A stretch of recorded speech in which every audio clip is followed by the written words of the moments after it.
E então, desde essa sexta-feira e concluindo hoje, nós estamos abordando sobre esse tema extraordinário, profundo, que é discipulado e maturidade. Nós estamos, durante esses dias, tratando sobre o grande chamado que Cristo fez à sua igreja. E como foi falado várias vezes aqui, não como um lugar, fazer discípulos, uma opção, mas isso é uma ordem de Cristo.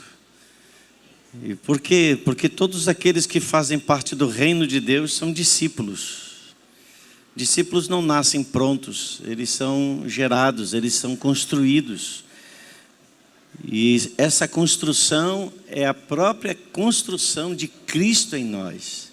É o que Paulo diz, até que Cristo seja formado em nós, as virtudes, o caráter, a graça, a unção, enfim, tudo aquilo que a gente pode traduzir como Cristo precisa fazer parte da nossa vida, para que a gente, cada dia, sejamos pessoas melhores, não apenas melhores para que a gente tenha uma boa nota, mas para que possamos, de fato, cumprir o propósito para o qual fomos chamados ao reino de Deus.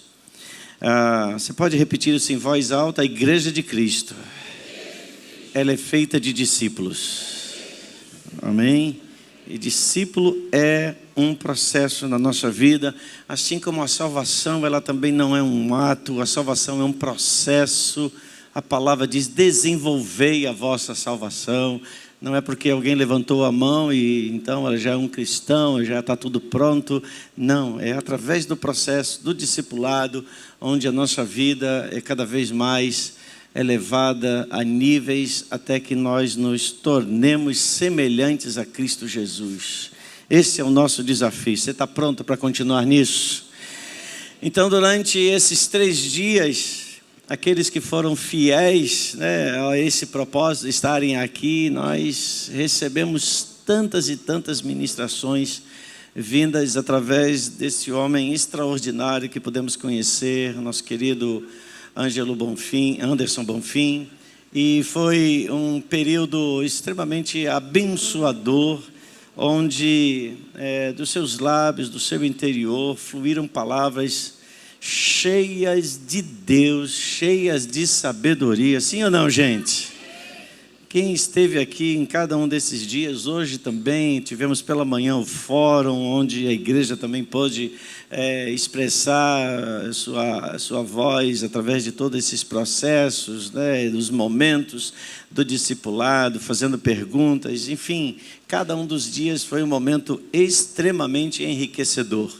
Para você que é discípulo desta casa, e se você porventura perdeu, você perdeu uma grande oportunidade de ser aperfeiçoado, exatamente na proclamação que estamos vivendo esse ano, discipulado e maturidade. E durante esse tempo, nós tivemos aqui o prazer de receber vários pastores, apóstolos também aqui do Rio de Janeiro, mas de uma forma assim muito feliz, a gente pôde receber os nossos pastores lá do estado da Bahia. E eu quero aqui, eu vou pedir que você espere que eu cite todos os nomes, e aí depois a gente vai aplaudi-los todos, porque alguns deles vieram de avião, outros saíram de carro desde lá o estado da Bahia e percorreram algumas centenas e centenas de quilômetros até chegar aqui ao Rio de Janeiro, para estarem aqui, e mais, alguns deles, não apenas para conferência, mas vão permanecer no Rio de Janeiro para a escola apostólica, que começa mais daqui a 15 dias, lá no Centro de Convenções do Hotel Ramada, cujas inscrições estão abertas. Você pode procurar Nelma para fazer a sua inscrição, 11 a 13 de outubro, quinta, sexta e sábado. Bom, eu queria pedir para estar de pé os nossos queridos pastores, então, da Bahia, pastor Luiz, da Igreja Batista Reviver, na cidade de Salvador. Obrigado, pastor Luiz. Pode ficar de pé, Luiz, até que todos fiquem também. Pastora Lúcia, do Ministério Apostólico da Restauração, em Camaçari. Mulher de Deus. Pastora Cleide, também do Ministério Apostólico Reviver, lá de Camaçari. Opa, o que eu falei? Restauração. Tá aqui escrito restauração. E também o pastor Hélio. Cadê o pastor Hélio? Glória a Deus. E por último o pastor Ivo, Ministério Apostólico Campo Fértil, lá de Mata de São João, lá no litoral norte da Bahia. Agora vamos aplaudir todos eles.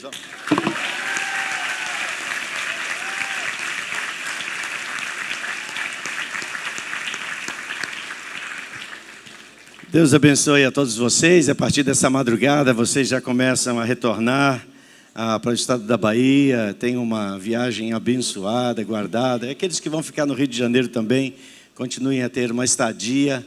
Foi uma alegria poder estar aqui com vocês. Perdoe da gente não ter podido ter assim um tempo de mais qualidade, mas numa conferência de fato é corrido. Mas foi uma alegria, muito bom mesmo vê-los aqui. A gente que está sempre subindo a Bahia, vê-los aqui no Rio de Janeiro é uma recompensa muito grande.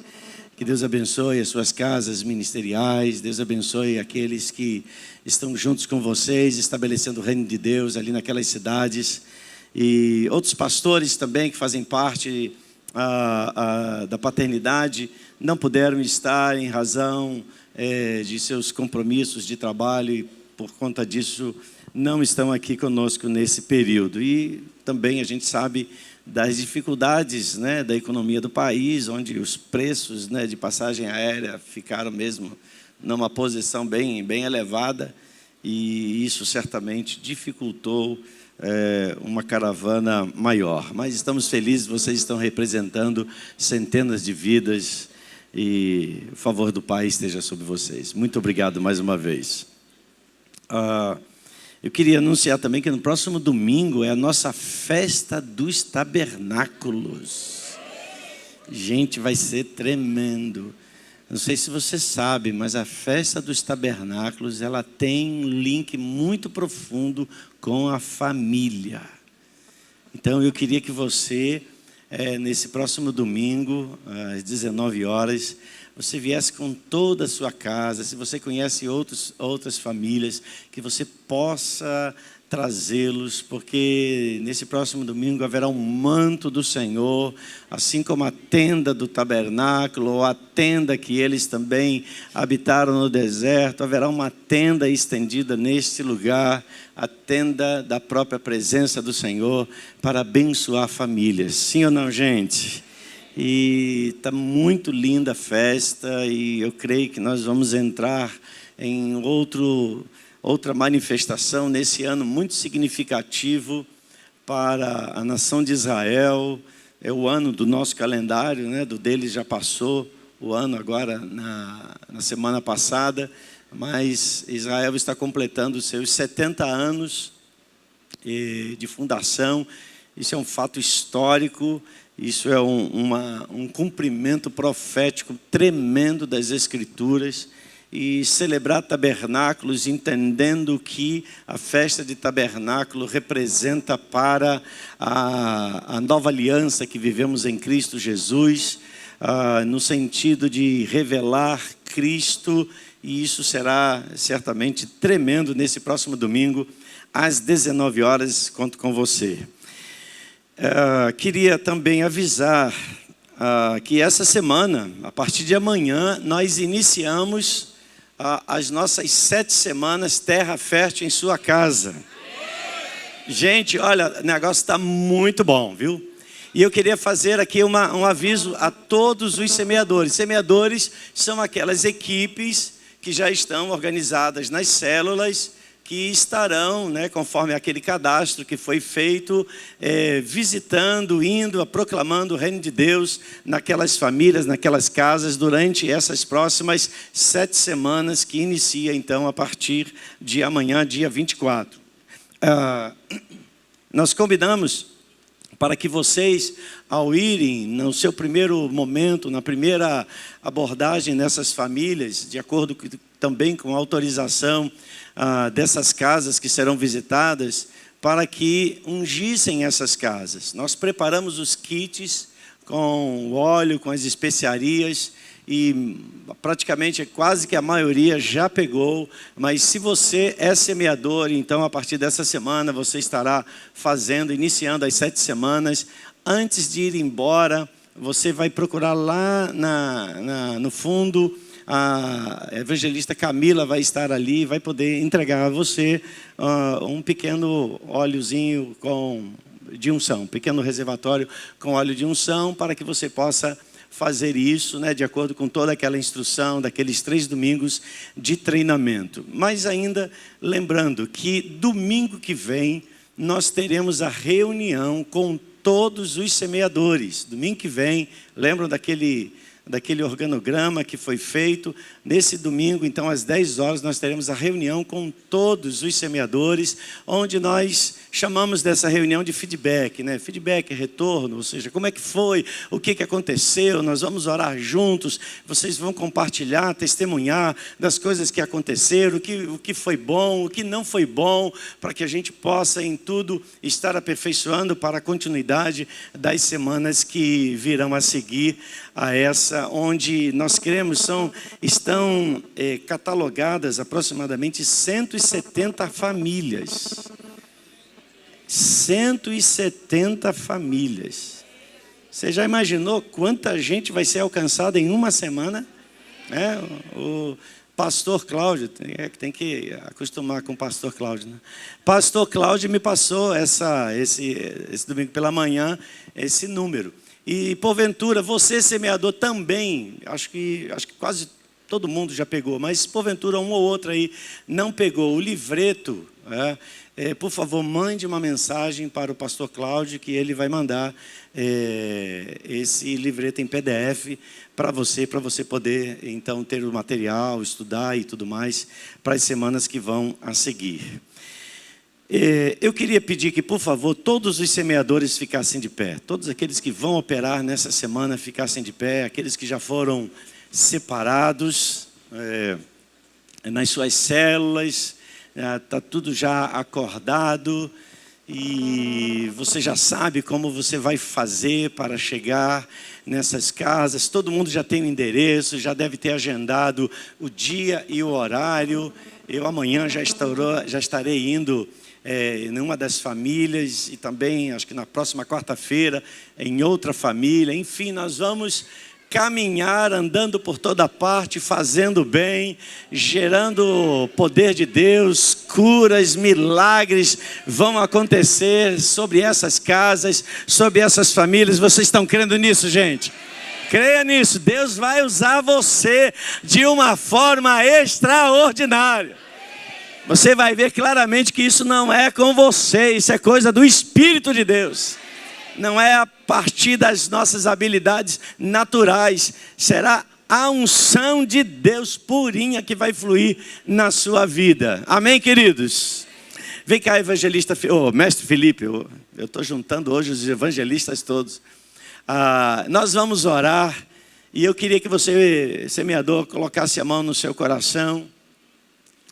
Em o nome de Jesus, obrigado, Pai, porque está descendo sobre eles agora um frescor vindo do trono.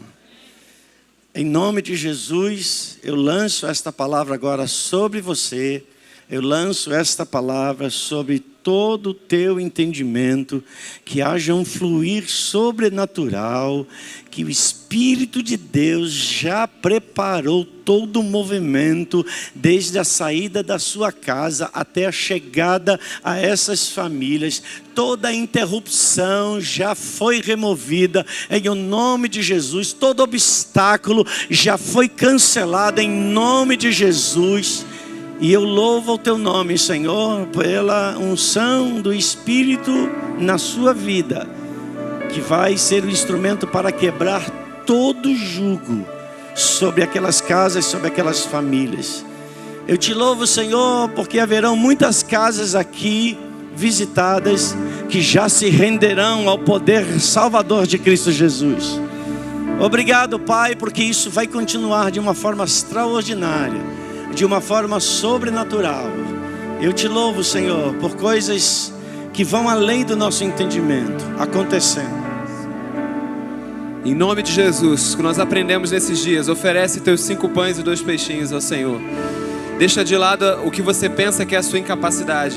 Vamos lá, oferece tuas mãos ao Senhor, oferece. Recebe, Pai, todo dom, toda capacidade que o Senhor nos deu. É teu. E nós devolvemos para Ti. Toda semente que recebemos, ela não vai ficar com a gente. Tudo que como terra fértil nós recebemos de depósitos nesses dias, Pai. Tantas ativações, tantas palavras, profecias, tantas promessas. Senhor, nós espalhamos a semente. Nós vamos sair para semear. Pai, nós não vamos reter conosco. Sabemos que aquilo que a gente pensa que é pouco para a gente, quando entregamos para Ti, alimenta uma multidão. Alimentaremos uma multidão. Nós daremos a eles de comer. Nós declaramos agora em nome de Jesus que não vai faltar no nosso cesto, porque a gente está repartindo com os demais. Não vai faltar, vai alimentar e vai sobrar. Em nome de Jesus, toda a consciência que você ainda tenha de alguma incapacidade sua, se você se sente de alguma forma limitado, se talvez nesse momento agora de oração você esteja prestando atenção na sua dificuldade, o Senhor te levanta nessa noite, te legitima em autoridade. Em autoridade. Não, você não é gatinho, você não é ovelhinha. Ele te chama para rugir como leão.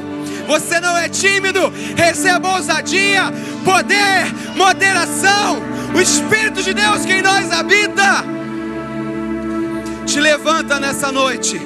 Portanto, vão e façam conforme a palavra que vocês receberam.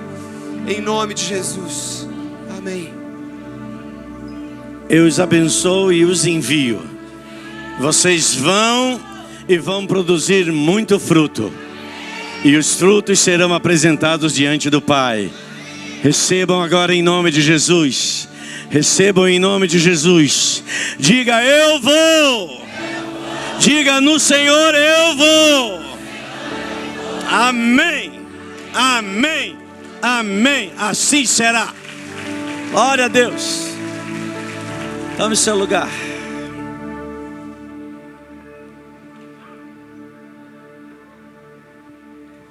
Eu não poderia deixar de citar que hoje, dia 23 de setembro, o fundador desta casa, nosso irmão Messias, ele está completando 93 anos de idade. Glória a Deus. Não precisa, deixa ele aí mesmo. Vamos cantar parabéns para ele, vamos? Vamos ficar de pé, ele fica sentado, mas vocês ficam de pé. Isso, ele está bem ali, ó.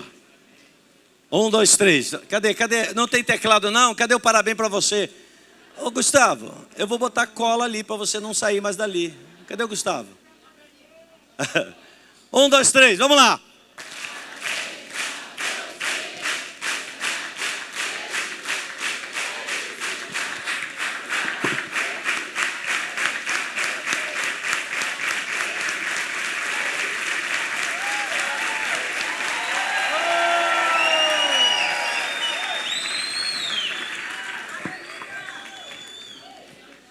Deus abençoe, Messias. Glória a Deus. Bom, a gente já está ficando com saudade, Anderson. Mas amanhã ele já está retornando, pegando voo às 4 horas da tarde, voltando para sua amada esposa, suas 3 filhas. E ele já está com saudade de casa, como deve ser mesmo.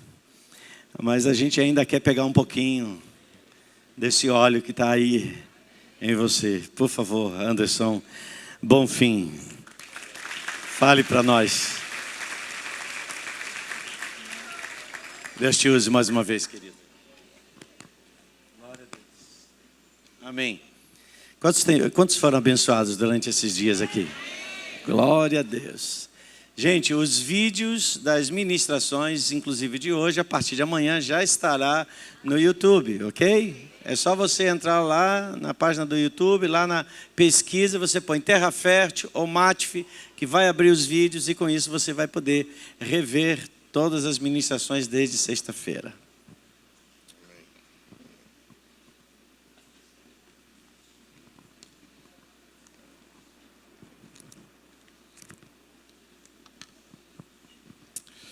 Boa noite, queridos. Será que tem como acender aquela luzinha abençoada aqui? Que a paz do nosso Senhor Jesus seja uma verdade nas nossas vidas. Amém. Para mim tem sido um tempo maravilhoso estar aqui com os irmãos. Fui muito edificado, muito abençoado por todos vocês. E eu gostaria de compartilhar aqui uma última palavra que eu acredito ter muito a ver com o que eu percebi aqui no ambiente de vocês, no tempo que vocês estão vivendo. É um texto muito conhecido. Obrigado, querido. Deus te abençoe. Quando você casar, a esposa é sua, né? João capítulo 4. É um texto muito conhecido, mas eu quero aqui ousar falar mais uma vez sobre ele.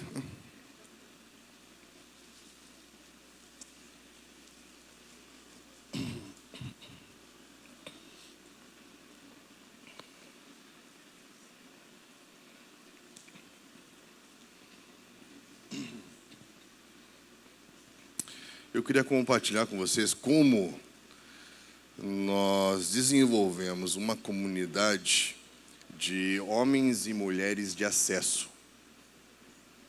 Como desenvolvemos uma comunidade de homens e mulheres de acesso. Então, de alguma maneira, a partir dessa semana, vocês vão estar acessando casas, lugares, famílias. Então, como sermos homens e mulheres efetivos, homens e mulheres de acesso. João capítulo 4 diz assim: quando Jesus soube que os fariseus tinham ouvido dizer que ele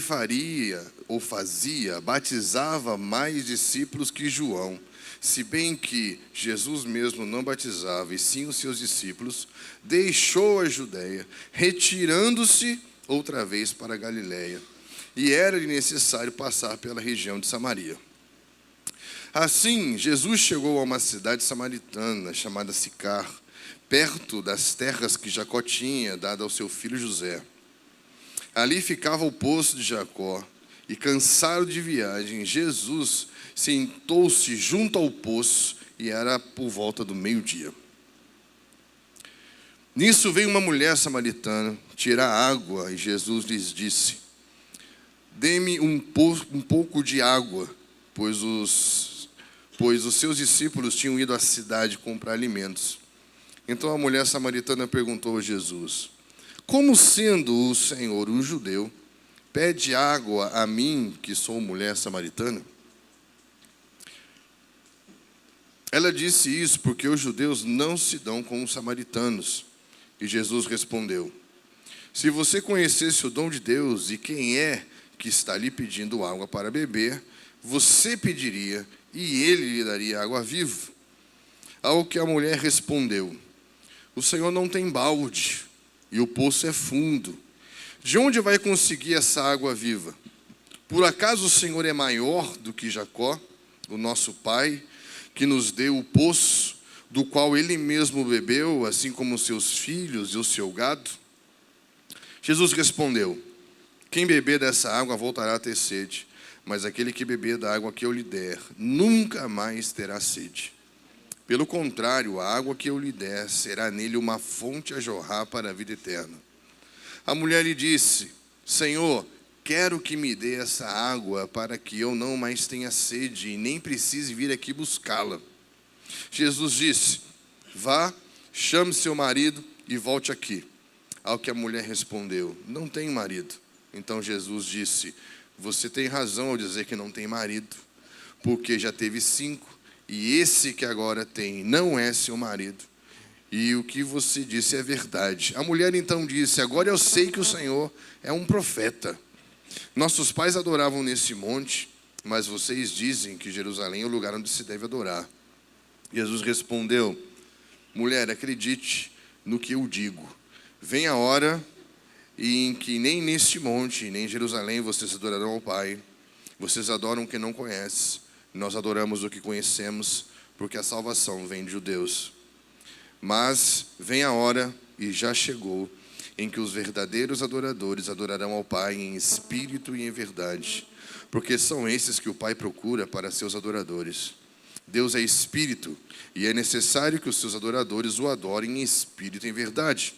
A mulher respondeu: eu sei que virá o Messias, chamado Cristo. Quando ele vier, nos anunciará todas as coisas. Então Jesus disse: eu sou o Messias, eu que estou falando com você. Naquele momento chegaram os discípulos de Jesus e se admiraram de ver-o falando com uma mulher, mas nenhum deles perguntou o que estava querendo ou por que estava falando com ela. Quanto à mulher, deixou o seu cântaro e foi à cidade e disse ao povo: venham comigo e vejam um homem que me disse tudo o que eu já fiz. Não seria ele, por acaso, o Cristo? Então saíram da cidade e foram até onde Jesus estava. Enquanto isso, os discípulos pediam a Jesus, dizendo: mestre, coma. Mas ele disse: tenho para comer uma comida que vocês não conhecem. Então os discípulos começaram a dizer entre si: será que alguém trouxe algo para ele comer? Jesus declarou: a minha comida consiste em fazer a vontade daquele que me enviou e realizar a sua obra. Vocês não dizem que ainda faltam 4 meses até a colheita? Eu, porém, vos digo: levantem os olhos e vejam os campos, pois estão maduros para a colheita. Quem colhe recebe desde já a recompensa e ajunta o seu fruto para a vida eterna, para que se alegrem ao mesmo tempo que semeia e o que colhe. Pois no caso é verdadeiro ditado: um é o que semeia e outro é o que colhe. Eu vos enviei a colher o que não semearam e o que outros trabalharam, e vocês aproveitaram o trabalho deles. Muitos samaritanos daquela cidade creram em Jesus por causa do testemunho da mulher que tinha dito: eis que me disse tudo o que já fiz. Quando, pois, os samaritanos foram até Jesus, pediram-lhe que permanecesse com eles, e Jesus ficou ali 2 dias. Muitos outros creram nele por causa da palavra de Jesus, e diziam à mulher: agora já não é mais por causa do que você falou que nós cremos, mas porque nós mesmos ouvimos e sabemos que este é verdadeiramente o Salvador do mundo. Que lindo, né? Esse texto é um texto clássico, um texto extremamente conhecido por todos nós. Todos nós, com certeza, já ouvimos algumas dezenas de mensagens sobre esse capítulo. Eu queria pensar com você como nos tornarmos uma comunidade de pessoas de acesso. Para mim, o versículo-chave desse capítulo está exatamente no versículo 35. O que está no versículo 35? Vocês não dizem que ainda faltam 4 meses até a colheita? Eu, porém, lhes digo: levantem os olhos e vejam os campos, pois estão maduros para... O que a gente precisa perceber: quantos querem fazer as coisas parecidas, ou ou até maiores do que Jesus fez? Não é? Nós olhamos e admiramos os feitos de Jesus, os milagres de Jesus, as palavras de Jesus. Mas o que me chama a atenção é que, tão importante quanto você querer fazer como Jesus fazia, é entender sobre qual princípio ele estava andando para poder fazer o que ele fazia. Sobre qual verdade espiritual ele estava andando para poder fazer o que ele fazia. Sobre qual legislação ele estava sendo ordenado, respaldado, para poder fazer o que ele fazia. Estão entendendo? Porque em João 14 ele vai dizer que as palavras que eu digo não são minhas, e é Deus que faz as suas obras. É uma chave. Então, sobre que palavra ele está andando para que o Pai possa fazer a obra através dele? Estão entendendo? E aí, o que me chama a atenção aqui é que o que moveu Jesus nesse ambiente, nessa história fantástica, não foi o acaso, foi uma visão. Nada do que Jesus fazia, ninguém com quem Jesus falava, nenhum lugar por onde ele passava, era algo como obra do acaso, mas tudo tinha a ver com a visão, com aquilo que ele via. E a primeira coisa que nós temos que pensar com uma comunidade de homens e mulheres de acesso, qual é a visão que estamos perseguindo? Qual é a visão que nos capturou? Todos os homens que foram relevantes na história viveram a partir de uma visão. É ou não é? Por que você acha que Abraão conseguiu gastar toda a sua vida andando numa terra sem ter construído nada para si? Porque ele viu uma cidade cujo arquiteto e fundador é o próprio Deus. Quando você vê algo maior do que tudo aquilo que você pode fazer para você, você vive por aquilo que você viu. E Jesus, quando olha para uma região, ele vê um campo pronto. Estão entendendo? E é muito importante discernirmos qual é o tempo que essa região está vivendo. E qual é a visão que Deus nos deu a respeito desse lugar em que nós estamos. Porque estamos num lugar apostólico. Dentre poucas das muitas histórias, né, que o apóstolo Renan me contou, muito do que Deus fala, do que Deus mostra, tem a ver com a cidade, tem a ver com a região, muitas histórias incríveis que eu ouvi. Né? Isso tem a ver qual é a visão, o que estamos vendo. Por quê? Porque a estação determina o tipo de procedimento. E eu acho sensacional quando Daniel fala que Deus, segundo a sua sabedoria e poder, ele muda o tempo e as estações. Então nós temos que perceber qual é a estação que estamos vivendo. Porque se é uma estação de semeadura, é um tipo de tecnologia, é um tipo de ação, é um tipo de chuva. Porque tinha duas chuvas. A chuva na época da semeadura e a chuva da época. Então, como que eu vou me portar? Eu vou me portar de acordo com a estação que estamos vivendo e de acordo com o que estamos vendo no lugar em que estamos.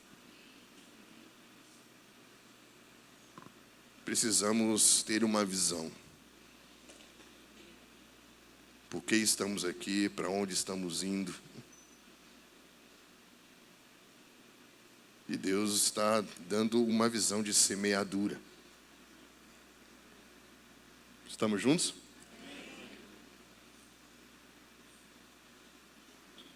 Uma coisa que eu acho interessante é que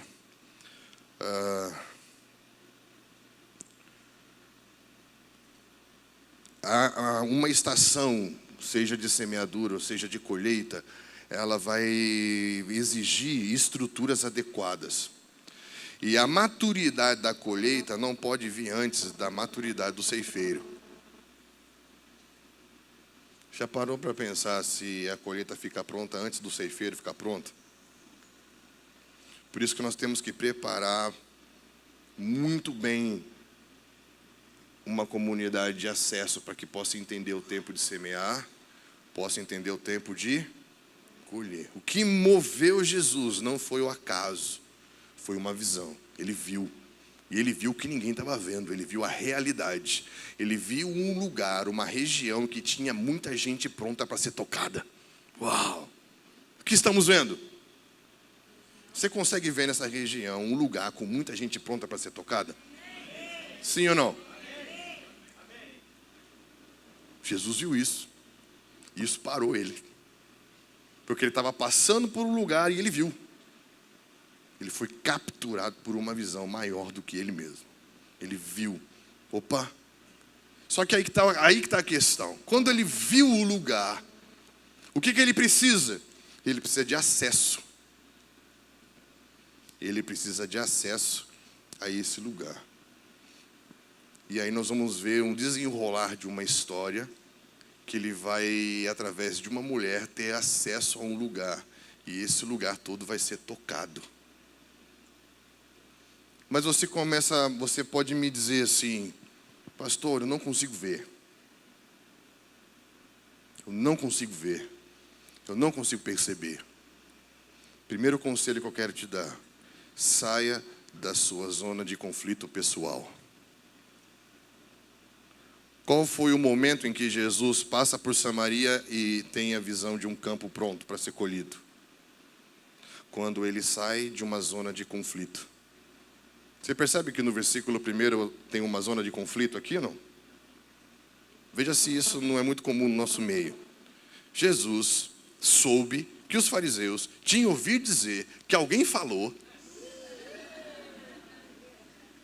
que Jesus batizava mais que João, se bem que quem batizava não era nem Jesus, mas falaram que Jesus ouviu dizer que alguém falou, mas não era, mas pensou que era, disse que era, mas nunca foi.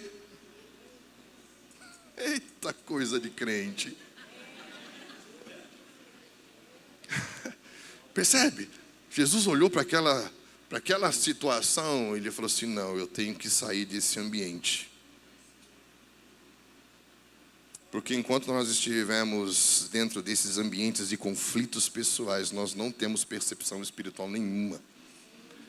Não temos visão espiritual nenhuma. Porque esse lugar é um lugar de comparação, é um lugar de competição. Toda vez que você começa a comparar um lugar com outro lugar, o que tem no lugar não tem no outro lugar, porque o que se faz no lugar não faz no outro lugar. Logo, você vai no outro lugar porque precisa desse lugar, porque não tem nada daquilo no seu lugar. Cara, sai fora disso.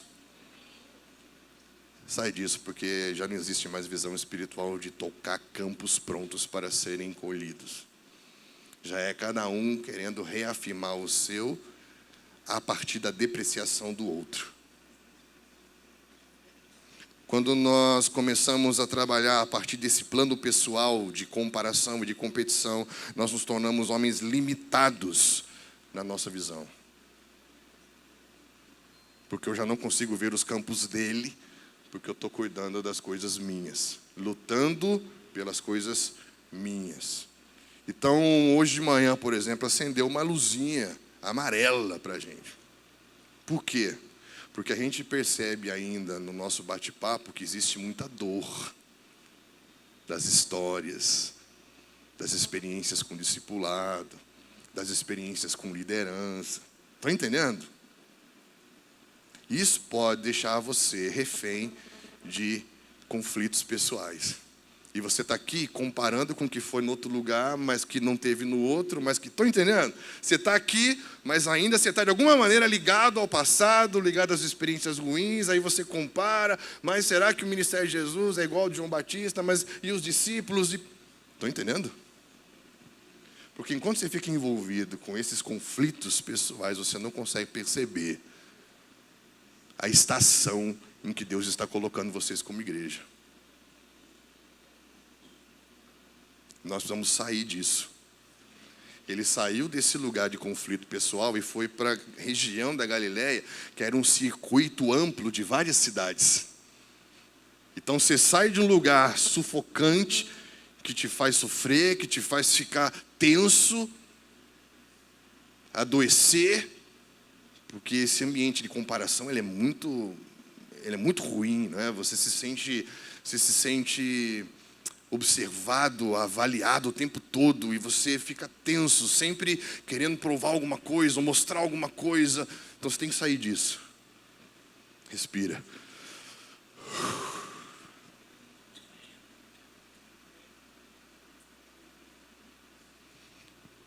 Estão entendendo? Repita comigo, Deus não é Deus de caverna, é Deus de montanha. Quem vai para a montanha? Quem vai para a caverna? Quem vai para a caverna? Repita, quem vai para a caverna? Está em conflito com ele mesmo. Porque numa caverna não tem luz. Lembra que a gente falou? Quando o homem perdeu a luz, não via nada além de si mesmo. A glória de Deus está sempre em cima das montanhas, onde você vê os campos. Por isso que Elias, quando entrou numa caverna, não viu mais nada. Só ele mesmo. Eu sou o herói, eu fiz, eu não sei o quê, agora eu vou morrer, agora vão me matar, e agora... Peraí, tem mais 7 mil, velho, que você não está vendo. Tem muito mais gente vivendo isso. Você não é o herói. Você não é o único. Por quê? Porque o conflito pessoal te cega para aquilo que Deus está fazendo no todo, na região, no bairro, numa cidade.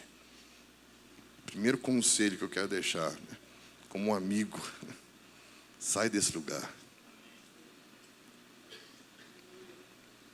Esse lugar atrasa a nossa vida. Deus falou para Abraão que eles iam ficar no Egito 400 anos. Êxodo 12 fala que eles ficaram 430 anos. E esses 30 anos bate exatamente com os 30 anos que Moisés ficou em Midian, que significa conflito. Até que ele foi para o monte Horebe e foi iluminado de novo. Começou a ver, opa, tem um campo pronto para ser tocado, uma geração para ser tocada. Enquanto você ficar se dando ao luxo de viver a sua crise existencial e os seus conflitos pessoais, como se todo mundo estivesse bem e Deus não estivesse fazendo algo nessa região, se Deus não estivesse fazendo nada, meu irmão, pode ficar em conflito o quanto você quiser, mas há uma mudança de estação. E o que me preocupa é que coisas que a gente acha que vai acontecer só daqui 20 anos podem já estar prontas para começar a acontecer. Estão entendendo o que Jesus falou?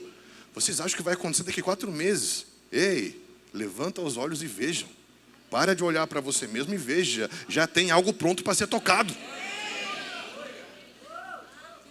Levantar os olhos não olhe mais só para si. Sai dessa zona de conflito pessoal.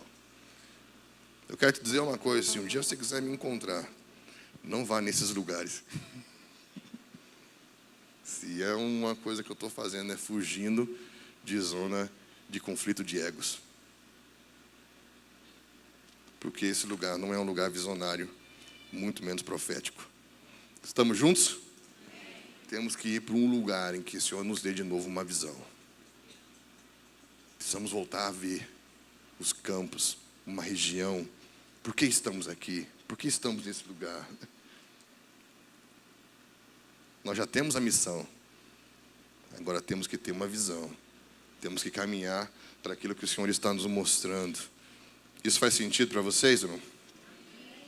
Sim ou não? E diga para a pessoa que está do teu lado, meu querido, eu te abençoo para que você decida nessa noite sair da sua zona de conflito pessoal. Agora ora com ele, abençoa ele. Talvez ele não tenha força para sair sozinho, puxa ele para fora, ora com ele. Talvez ele não tenha força nessa noite de sair sozinho. Fala assim, Deus, eu abençoamos, ó Pai, esses irmãos. Tiramos eles de cavernas de confusão, cavernas de medo, cavernas de insegurança, cavernas de conflitos, de ressentimento, de amargura, de falta de perdão. Por favor, Senhor, nos traz para fora, para um lugar mais amplo, para um lugar espiritual mais amplo.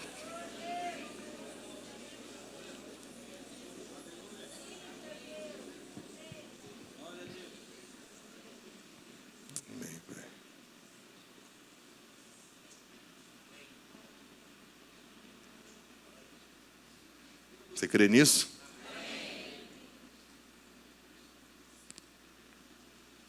Eu queria te encorajar também a você aceitar sair da sua zona de conforto. Por quê? Porque Jesus estava de alguma maneira confortável enquanto ele estava entre os seus. De repente, ele tem uma visão. E essa visão implicaria ele tocar gente de outra etnia, de outra cultura, de outro pensamento, que culturalmente não se dava bem com o tipo de gente que ele representava. Então vai chegar uma hora que ele teve que pensar, eu vou ficar só aqui entre os meus? ou por causa da visão que eu estou vendo de um campo, eu vou sair da minha área de conforto, de segurança, e dar um passo para entrar com meu coração pacificado numa outra área de conflito agora. Porque já não é um conflito pessoal. Estou entendendo? Mas agora, por causa de uma visão, eu estou dando um passo em direção ao diferente. Ao que não é meu, mas ao que Deus está fazendo. Porque a zona de conflito pessoal, ela fala muito das suas coisas, da sua reputação, do seu nome, do seu ego. Quando você vê o campo de Deus, você vai entrar agora numa outra zona que já não tem mais a ver com as suas coisas, mas com o campo dele. É sensacional quando ele vai, Deuteronômio 8 ou Deuteronômio 11, agora eu fiquei em dúvida, que fala que ele vai nos levar para uma terra, e que não é mais a terra em que você planta e colhe, você planta e rega com o pé. Horta, como falar no interior de São Paulo. Horta. Como que você chama aqui? Não tem graça falar horta. Horta não é horta, interior, terra vermelha, né? Então, presta atenção, enquanto eles estavam no Egito, tudo era muito limitado, e eles tinham uma horta. Fala, horta. Isso, que lindo, gente.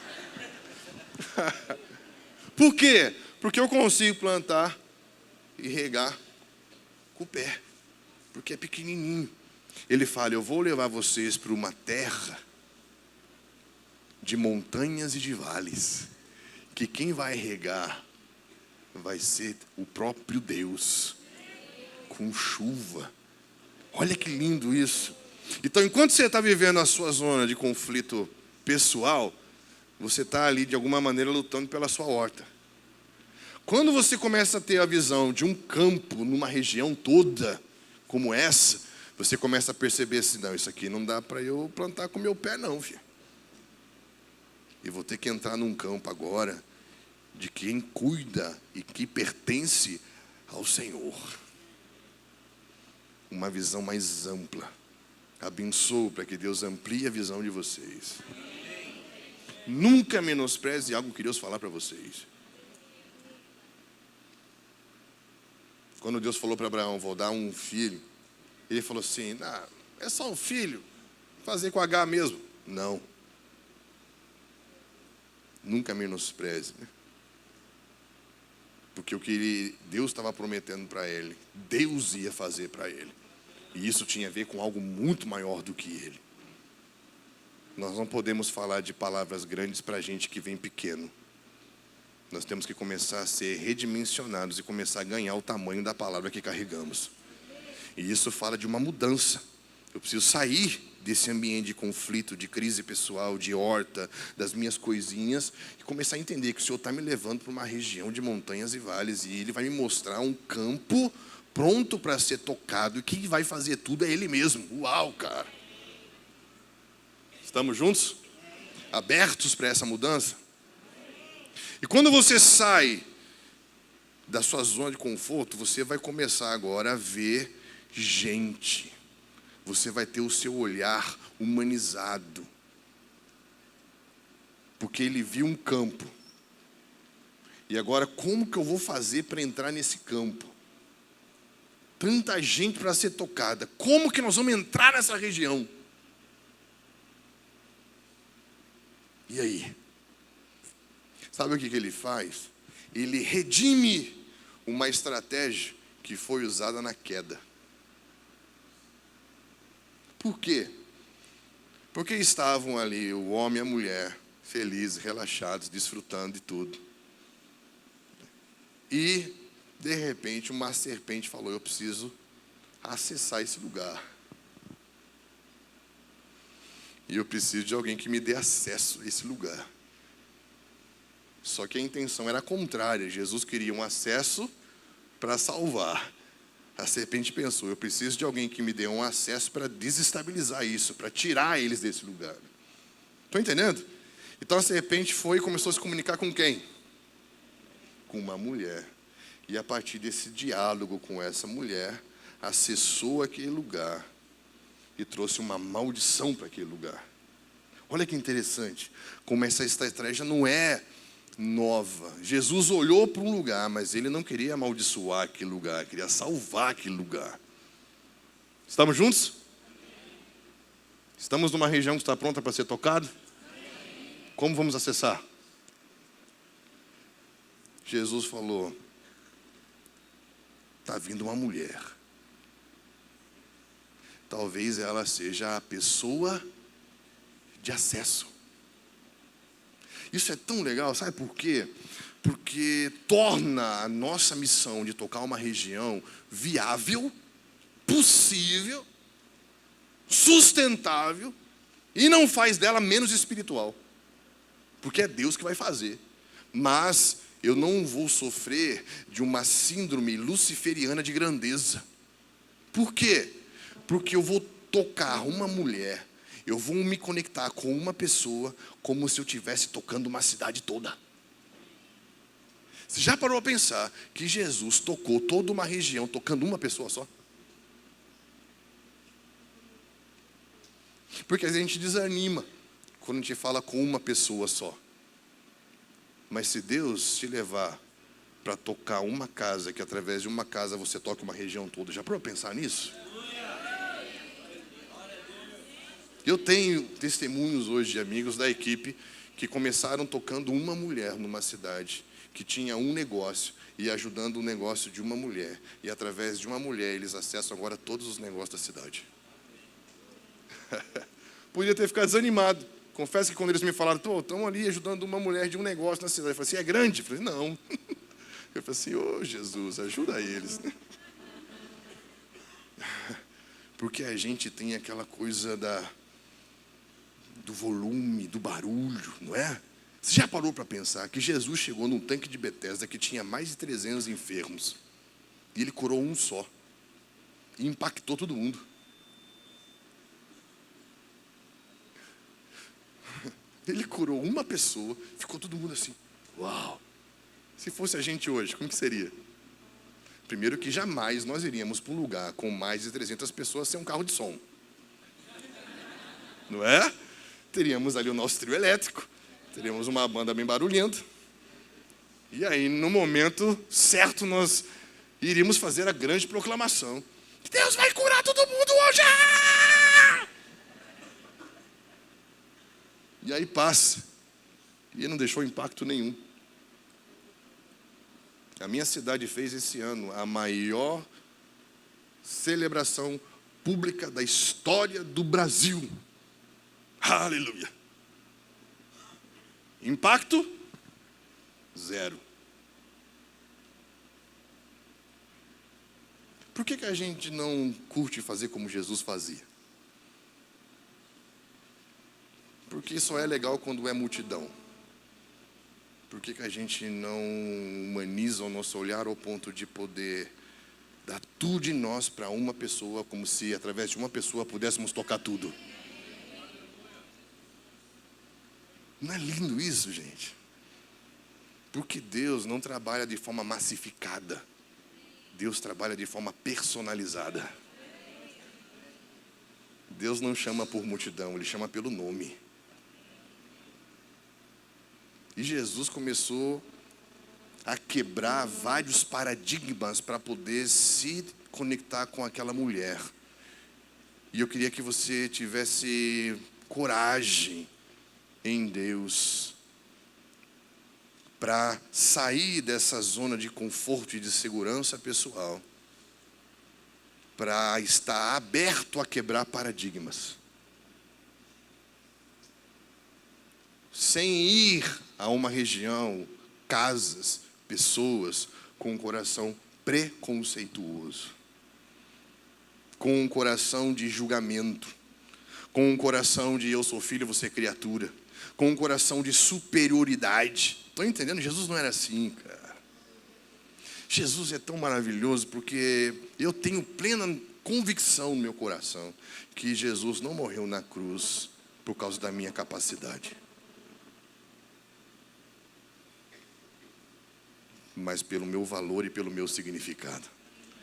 Porque a queda é o atestado de incompetência humana. E a cruz é a declaração de amor e graça divina. Não é mesmo? Deus morreu por nós porque viu em nós valor e significado. E a beleza do ser humano não está na sua utilidade, na sua capacidade, mas no seu valor e no seu significado. Jesus morreu pelo valor e pelo significado. Jesus conseguia olhar para uma prostituta sem desejar o seu corpo, porque o valor está no seu ser, o sexo na sua utilidade. Uau! Jesus conseguia ver beleza naquilo que a sociedade chamava de feio. Porque a sociedade vê a capacidade e a utilidade, Jesus vê o valor e o significado. Percebe que ele consegue, por causa da sua visão do ser humano, superar paradigmas. Um paradigma, por exemplo, sociocultural. Por que que os samaritanos não gostavam dos judeus? Eu vou te passar aqui algumas referências, você pode estudar isso depois. Mas 2 Reis, capítulo 17 e 2 Reis, capítulo 18, vai falar de quando a Samaria é destruída em 722 pelos assírios. E os assírios, nesse capítulo, vai explicar algo muito interessante. Eles tinham uma maneira diferente de atuar sobre as regiões que eles conquistavam. Eles não dominavam. O que eles faziam? Eles pegavam os líderes principais de uma região e mandavam para outra. E pegavam os líderes dessa região e colocavam nessa. Eles misturavam tudo. Então você vai ver nessa história que nessa ocupação pela Síria, a região da Samaria recebeu líderes, sacerdotes e reis de 5 povos diferentes, que trouxeram 12 ídolos diferentes para dentro de Samaria. Percebe por que vários maridos? Talvez tenha alguma coisa a ver com isso. Você vai perceber que dentro essa estratégia usada pela Síria, gera o que nós chamamos de sincretismo religioso. E qual que era a bronca do judeu com o samaritano? Ele crê no Deus de Israel, mas também crê num monte de outros deuses. Porque esses povos trouxeram outros ídolos, outras crenças. Sincretismo. O Brasil é um país sincretista? Sim, porque tem herança de outros povos, de outras culturas, exatamente como Samaria. E Jesus teve que quebrar um paradigma cultural e dizer para aquela mulher: de fato você já teve 5 maridos, você já teve influência de vários povos. O capítulo 18 fala que Samaria quebrou aliança com Deus de Israel por causa dessa relação com outros deuses. Ele está falando de casamento, de aliança. Você já parou para pensar que esse poço é o mesmo poço de Siquém? Eu chamo de o grande poço casamenteiro. Não é? É o poço em que Abraão entregou a José, e depois é o mesmo poço em que Isaac se encontrou com Rebeca e Jacó com Raquel. É uma boa pôr no roteiro essa aí, hein, pastor?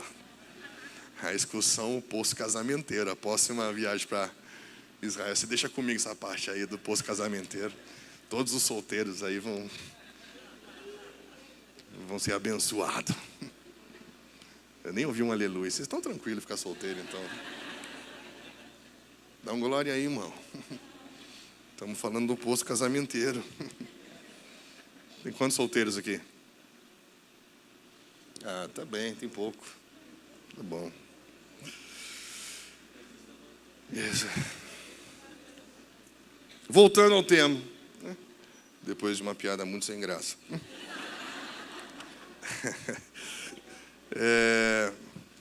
Percebe que esse lugar em que Jesus se encontra com essa mulher é muito interessante. Por quê? Porque é como se a história de vida dessa mulher, presta atenção no que eu estou falando, é como se a história pessoal dela, de alguma maneira, fosse um reflexo da história da sua comunidade. Olha que interessante. Alguns chamam isso de espírito coletivo, alguns chamam isso de cultura, alguns chamam isso de maldição. Eu não sei como você vai chamar isso. Mas você vai perceber que é como se a história de uma família, de alguma maneira, estava entrelaçada com a história da sua comunidade. Você já viu coisas que aconteceram na história de uma comunidade acontecerem na vida de várias famílias? Porque a história das famílias é o que faz a história da comunidade. E Jesus começa a entrar na história daquela mulher. E aí abre um parênteses para mim que eu acho que é muito peculiar com o momento que nós estamos vivendo no Brasil. Por quê? Ele fala, você já teve 5 e o que você tem não é seu, ou seja, você está indefinida. É como se aquela mulher tivesse no momento em que uma janela de indefinição abriu para ela. E nessa hora Jesus entra com uma proposta de uma aliança. Eu sou o 7º. Porque o número 7 não quer dizer apenas perfeição, mas juramento de uma aliança. Você percebe que o Brasil está diante de um cenário de indefinição total? Sim ou não? E é muito difícil você tentar atuar como um libertador de uma comunidade debaixo do espírito da comunidade. Por isso que Jesus vai ter que tirar ela da história da comunidade dela, restabelecer uma aliança com ela, para que essa mulher tenha poder de impacto no testemunho dela na comunidade. Porque como que eu vou testemunhar na comunidade debaixo do mesmo espírito que atua na comunidade? Não tem impacto. Estão entendendo? Por que Jesus saiu no deserto no poder do Espírito? Porque o poder que atuava no mundo veio colocar à prova o que ele representava. Eu chamo de a guerra dos mundos. O mundo de Deus contra aquilo que atuava no mundo era tempo caído. Então você vai perceber que ali Cristo foi tentado em todas as coisas que Adão. Quando o espírito que atua no mundo não conseguiu afetar o que atuava em Jesus, o espírito que estava no mundo saiu, e Jesus saiu no poder do espírito, e a sua pregação tem impacto. Porque o poder que atuava nele não era o poder que atuava na região que ele entrava. Olha que lindo isso. Como que nós vamos desenvolver pessoas de acesso? Primeiro, saia da sua zona de conflito pessoal. Segundo, se abra, saia da sua zona de conforto e se abra para ver algo muito maior do que aquilo que você fazia para você mesmo. Se abra para quebrar paradigmas. Paradigmas culturais. Talvez você olhe para aquela pessoa por ela ser muito diferente, por ela crer em algo muito diferente, por ela estar num lugar muito diferente. Você já vai até ela com um olhar preconceituoso. E as pessoas sabem pelo nosso olhar o que sentimos por elas. Mateus 9,36 fala que quando Jesus olhou para a multidão, se compadeceu. Uau, cara. Um olhar compadecido é um olhar que sente a dor do outro. Que as pessoas vejam no nosso olhar compaixão e não julgamento, não superioridade, não arrogância. Ele nunca menosprezou a história daquela mulher. Ele redimiu a história dela diferente. Eu acho lindo o que Paulo faz no Areópago. Ele vê um altar chamado um altar ao Deus desconhecido. Estamos juntos? Interessante que ele não condena o que é. Ele consegue, como que eu vou explicar isso? Ele consegue valorizar a busca sem condenar o que é buscado. Então ele não gasta tempo condenando a idolatria, mas ele gasta tempo reconhecendo que há uma busca. Olha que lindo isso, cara. Cara, você está buscando. Eu vejo que você está buscando, eu vejo que você está inquieto, eu vejo que você está esperando algo acontecer na sua vida. Eu vim aqui para dar nome a esse Deus que você está buscando. Porque essa mulher também não conhecia que ela busca. Você adora o que você não conhece. Isso quer dizer, ele reconheceu naquela mulher uma busca. Eu vejo que isso é mais assertivo e menos ofensivo. Não que a gente quer ter uma mensagem legal, mas você condenar o que é buscado, você consegue, de alguma maneira, quebrar sua conexão com a busca dela. Estamos juntos? Então, vamos nos abrir para quebrar paradigmas. O que são paradigmas? Modelos mentais, culturais, sociais, religiosos. Ela fala: você por acaso é maior do que nosso pai Jacó? Ele não fala nada. Ele fala assim: então, pede aí. Você quer ver? Ele não discute, ele testemunha. Ele não impõe, ele mostra. Estamos juntos? Percebe? Esses paradigmas nos dividem do outro ou não? Sim. Tem algo que eu ouço muito crente falar, que eu fico muito triste, que ele fala assim: quando eu fui salvo, eu me tornei filho, mas quando você não crê em Jesus, você é criatura. Eu acho isso tão cruel, né? Porque você pega textos diferentes e junta tudo como se fosse uma coisa só, né? Mas a diferença entre o nova criatura e o pregar toda criatura é a mesma palavra no grego. O que muda é só que você tem uma realidade nova chamada Jesus. E precisamos entender que Deus nos predestinou para a adoção de filhos por meio de Cristo Jesus. E por meio de Cristo Jesus, por crer em Jesus, o homem passou a receber o exousia, o direito de ser feito filho de Deus. O que significa isso?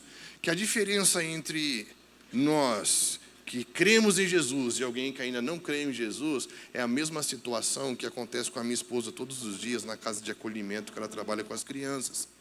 Há uma transgressão social e uma criança, ela é destituída do seu contexto familiar. Estamos juntos? Mas constitucionalmente, ela tem um direito de pertencimento a uma família. O propósito dela pertencer a uma família mudou? Não. Mas aí então, logo que aparece uma família, é restituída a ela o direito de pertencimento à família, porque o propósito é que toda criança tenha uma família. Então, se nós somos criados à imagem de Deus, e a imagem de Deus é o Filho, e Ele nos predestinou para sermos conforme a imagem do Seu Filho, é para sermos igual a Jesus. Jesus é Filho, a gente é Filho, Ele nos criou para sermos o quê? Filho. Por causa do pecado, nós perdemos o direito. Lembra do filho pródigo? Eu vou voltar para casa do meu pai, mas eu não tenho mais direito de ser recebido como filho, mas ele pode me contratar, eu trabalho para ele, tá bom. Ele pensou legalmente: não tenho mais direito. Mas quando o filho pródigo volta, o olhar do pai, qual era? Chamava ele de coisa, criatura, ou chamou ele de filho de novo? O olhar de Deus nunca mudou. O que mudou foi a condição do homem. O que mudou é não ter o direito. Mas Cristo veio para nos dar o quê? O direito. E o caminho de volta, chamado Jesus, manifestou uma graça em que, presta atenção, uma outra dica: o pai da história, ele não responde apenas à expectativa do filho de melhorar a sua condição de vida, mas de restabelecer a sua posição de filho. Porque essa mulher aqui, a hora que ela fala: então tá, se eu beber dessa água, nunca mais vou ter sede, então me dá dessa água. Presta atenção, porque existem pessoas que durante essa semana podem falar sim para o Jesus certo, mas pela motivação errada. Pensando o quê? Pensando a questão circunstancial da vida. Ou seja, eu vou aceitar Jesus, minha vida vai melhorar. Eu não preciso mais vir aqui buscar água em pleno meio-dia. Estão entendendo? Se eu beber água, não vou ter mais sede? Seus problemas se acabaram. Evangelização tabajara. Estão entendendo? Aceitei uma, cara. Só a geração aqui dos antigos riram, né? A nova nem sabe o que é isso. Todo mundo se entregou aqui que é coroa. Então... Aí, ó. Lembrou, né, cara? Olha aqui. Até perdi aqui o que eu estava falando. Vocês perceberam que a motivação dela... Então, quero, porque aí não tem mais trabalho, não preciso mais vir. Aí ele fala, então me chama seu marido então que eu dou. Porque ele queria realmente mostrar para aquela mulher que o que ele queria fazer era mudar algo dentro dela. E não apenas resolver uma situação circunstancial. O evangelho circunstancial funciona só no Brasil, na África, na América Latina. Se nós aqui vamos construir pontes para a Europa, lá não vai funcionar, filho. Não é? Então nós vamos ter que entender o evangelho existencial, que vem trazer um poder de tocar a essência do ser e não a circunstância do homem. Estão entendendo? Então são paradigmas que eles foi quebrando. Foi quebrando paradigmas. Se abra para isso. Se abra para isso. Deus pode surpreender. Com pessoas que você olha e você fala, será? Deus pode fazer algo incrível. Você crê nisso? Outra coisa, outra dica. Quando você estiver diante de alguém, entenda, repita comigo, o poder de impacto não está na estratégia, mas no poder do Espírito. A estratégia é boa? Sim, mas é ela que impacta? Não. O que foi que impactou aquela mulher ao ponto dela se sentir nua? A palavra de conhecimento. Quando Cristo teve uma informação sobre ela que ninguém tinha, ela falou, opa, impactou. Ele foi quebrando paradigmas e construindo uma ponte de amizade, percebendo, ei, estou aqui, não tenho preconceito com relação à cultura, com relação à religião, e foi quebrando os paradigmas e quebrando os muros. Quando quebrou os muros, ela falou assim, então eu quero. Não, mas você está querendo a coisa certa, mas a motivação ainda não está boa. E aí ele toca ela com a essência do ser profético. Aí o ser profético vai funcionar. Eu fiz muitos impactos já na minha história. Desde 2004, a gente fazia impacto com hip hop, com rock, com skate. Passamos por vários colégios, fizemos várias turnês. E eu parei numa noite, eu lembro como se fosse hoje, a noite que eu falei, nunca mais eu vou fazer isso. Até que Deus me mostre o contrário, né? Eu parei quando eu percebi que durante uma noite toda, o menino pregou a estratégia. Pregou o skate, pregou a música, pregou a dança, mas não pregou o Jesus. Estão entendendo? Aí o movimento, que em 2004 era o nosso movimento de evangelismo de impacto, virou o nosso movimento de oração, manifesto. Né? Obrigado. Porque eu entendi que nós precisamos tirar a idolatria da estratégia. Porque o método funciona, mas não transforma. Estão entendendo? E aí nós transformamos o evangelismo de impacto em movimento de intercessão. Para quê? Para que possamos ter em Deus o que realmente vai nos dar poder de impacto, que é o Espírito. Quando aquela mulher foi tocada pelo Espírito, presta atenção que interessante, ela vai dizer, conheci um homem que viu tudo, mas ele só falou uma coisa. Mas muito possivelmente uma coisa que ninguém sabia. Porque se todo mundo soubesse, por causa do preconceito, as pessoas não ouviriam ela na cidade. E isso não teria poder de impacto dentro dela. Estão entendendo? Então ele vai quebrando paradigmas e se deixa ser vulnerável ao Espírito, para que o Espírito o use. Percebe que primeiro ele faz uma pergunta. Chama o teu marido. Uma dica. Se você estiver numa situação e vier uma impressão dessa, você não precisa falar tudo uma vez. Repita comigo, a revelação é progressiva. Trabalhe com sondagem. Por um acaso você tem um filho? Aí o negócio vai desenrolando. Percebe que ele não chegou assim pagando de... Então, eis que te digo que teu marido não é ex... Não, assim, por acaso você... Chama o teu marido. Ela fala, não, eu não tenho aí. Você vai perceber que a revelação progride dentro de você, porque você teve coragem de entrar nela. Você teve coragem de se sentir vulnerável a entrar num assunto que você não sabe o que é. Aí você fala, Deus, eu vou fazer uma pergunta aqui, mas se ela responder, eu não sei não.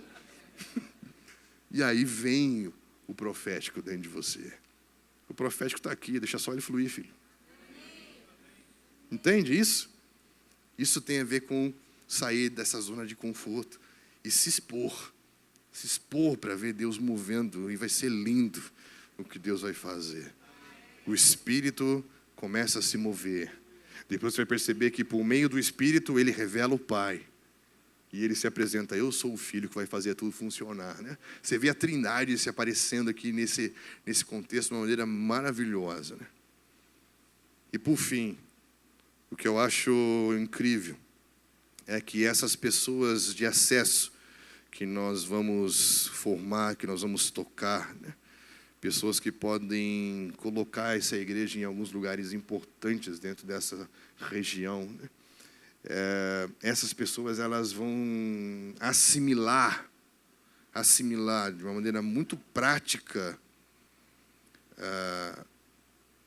essa consciência missional. Por quê? Pensa comigo. Tudo só começou quando você saiu de um lugar. Estamos juntos? Como que se chamava esse lugar? Zona de conflito. Zona de conflito tinha a ver com quem? Com Deus ou com você? Então você saiu de uma zona de conflito que tinha dilemas pessoais para entrar numa outra zona que tinha a ver com algo que Deus estava fazendo muito grande. Estamos juntos?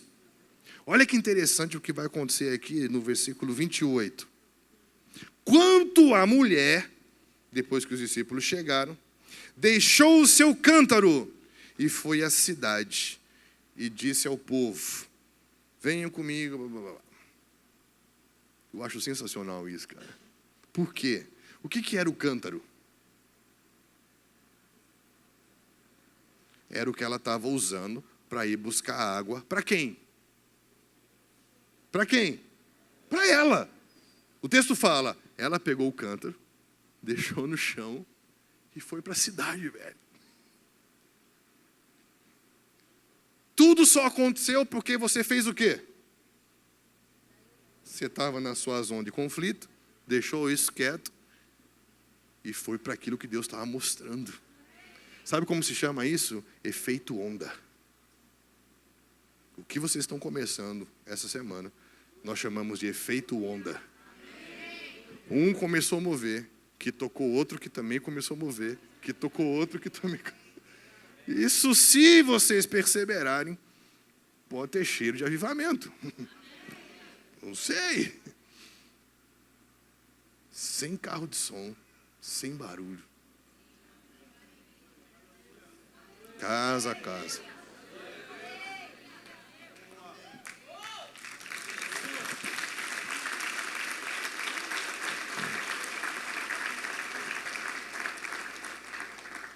O que eu acho lindo é que uma mulher que tinha acabado de ser tocada já estava sendo enviada. Ela deixou no chão a busca pessoal, o que ela estava buscando para ela, e entrou na visão de Jesus. Eu vou buscar a cidade. Tudo começou porque Jesus viu o quê? A cidade. Jesus viu uma cidade para ser tocada. Jesus tocou uma mulher como se estivesse tocando uma cidade. A mulher deixou o que ela estava buscando para ela e foi buscar a cidade para Jesus. Que Deus nos ajude. Que a gente possa dar esse passo em direção daquilo que Deus já está fazendo. Se você em algum momento teve dúvida, que talvez nessa noite você possa sair desse lugar de conflito, de dor pessoal. Deixa o seu cântaro aqui e vamos buscar a cidade para Jesus. Amém? Vamos ficar de pé, vamos orar.